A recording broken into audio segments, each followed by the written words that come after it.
So now, let's get to, you feel warmed up, got those thumbs warmed up? All right, let's collect a little demographic information. So who's in the room?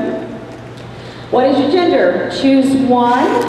You don't need to hit send, just choose the button. If you make a mistake, you can choose the other button. It'll override, just in case you get confused. Number 1, male. Number 2, female. Still trying to decide. All right, we got 45 answers in. And looks like we got 24% male and 76% female. I think that's about what it was last week. So, gals, you gotta get out there and recruit some more of those guys to come in. Okay. How old are you? Number 1, 17 or younger. Number 2, 18 to 30. Number 3, 31 to 45. 4, 45 to 64, or 5, 65 or older. This is anonymous, so you can tell the truth.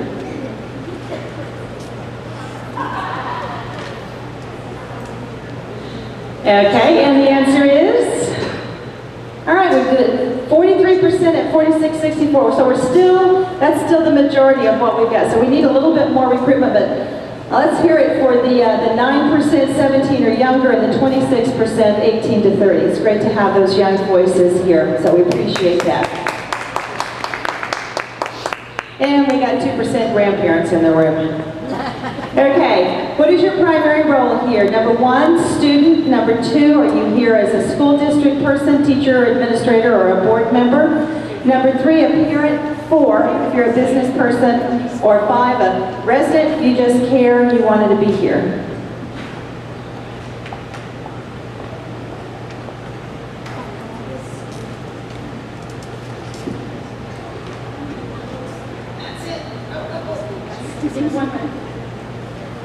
Wow, 28% students. Thank you, students, for being here.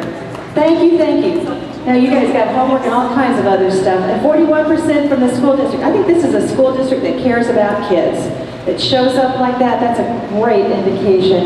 And our business community and residents, you know, folks that may not even have kids in the school system but just care and show up. So thank you. Now, how many of you were here last Thursday? Answer number 1 if you were here. Number 2 if you're here for the first time.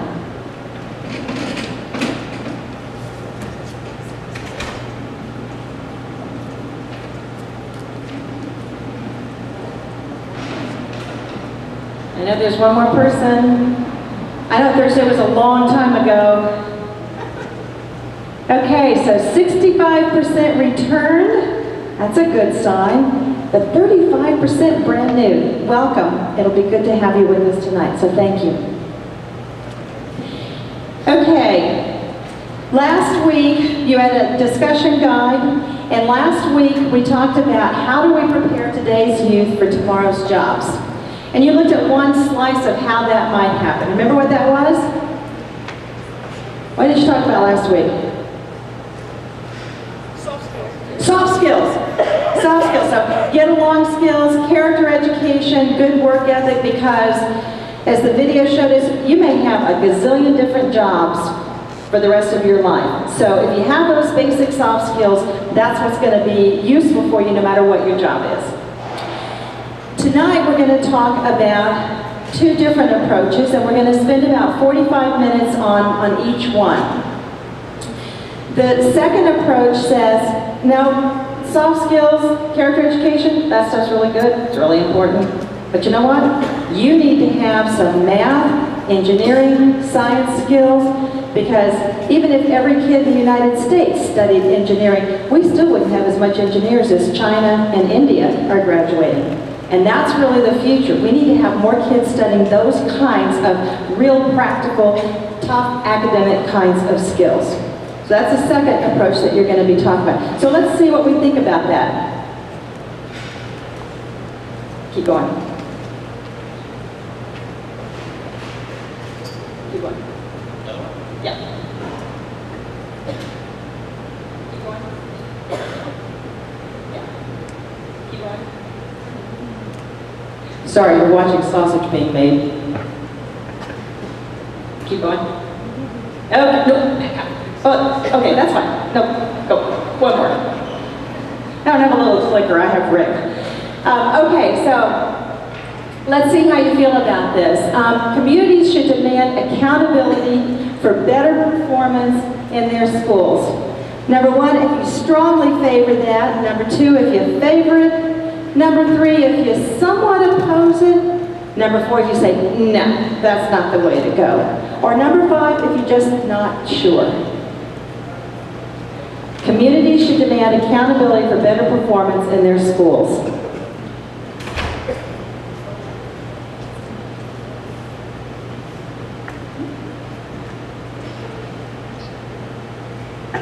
Okay, and the results are, come out pretty strongly in that. We like that accountability issue. 51% strongly favor and 36% somewhat favor. But you'll notice that there are 4% that somewhat oppose and 4% that strongly oppose. There may be a good reason why they oppose that particular approach. That's part of what you'll be doing at your tables, is talking about why might that not be a good idea? What might be a downside? What might be a consequence? Something that we think is a great idea, that when we start playing it out, maybe it's not such a great idea. Okay, next. Schools should beef up requirements in science and math. Number one, yes, strongly favor. Number two, favor. Number three, somewhat oppose. Number four, definitely oppose. Or number five, not sure. Oh, the answers are coming in fast on this one. And 5, 4, 3, 2, 1, hit. Okay, again, we've got 51%, a strong support for increasing the amount of math and science that we have in our schools. But 14% don't think that's the way to go. Maybe there's a reason for that. I wonder what that could be. Maybe there's a valid reason. We should probably talk about that. Next one. Communities must use all their educational resources, such as museums and libraries, to assist schools. Same range.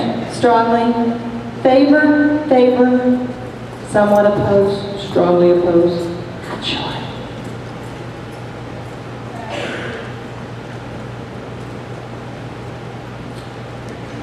And how do we feel about that? Wow, 70%. That's pretty amazing. Of course, you know what that means, though, when you say a community has to use all of its resources. What's the best resource a community has? Yourself, right? So that says that there's some obligation. If we're gonna strongly favor that, then that means we've got obligations, don't we? Okay? And the last one, before we start our dialogues, math, science, and computer technology courses are the keys to success in tomorrow's job market. What do you think? Strongly agree? Somewhat agree? Somewhat oppose? Strongly oppose? Not sure.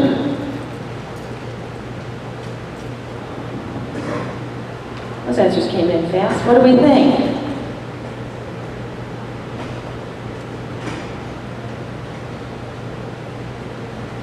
Okay, we got about 86% that either strongly agree or agree.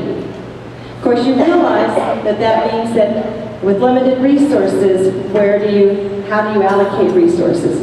So part of that question is really about what's the most important place for us to allocate limited resources.